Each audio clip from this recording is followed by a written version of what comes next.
నేను ఈ ఉద్యోగులకు సంబంధించినటువంటి అంశం మాట్లాడాలనుకుంటా ఉన్నాను.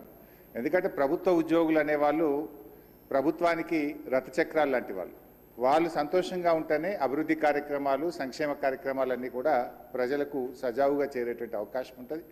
ఈరోజు వాళ్ళందరూ కూడా తీవ్రమైనటువంటి మనోవేదనతో, ఆవేదనలో ఉన్నటువంటి పరిస్థితి ఉంది. ముఖ్యంగా దేశంలో ఎక్కడ లేని విధంగా ఈరోజు రాష్ట్ర ప్రభుత్వ ఉద్యోగులకు 6 డిఏలు పెండింగ్లో ఉన్నటువంటి పరిస్థితి.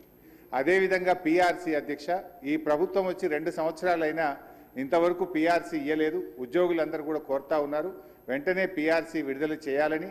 గతంలో కేసీఆర్ గారు 43-39% పీఆర్సీని మా ప్రభుత్వం ఇచ్చింది అధ్యక్ష.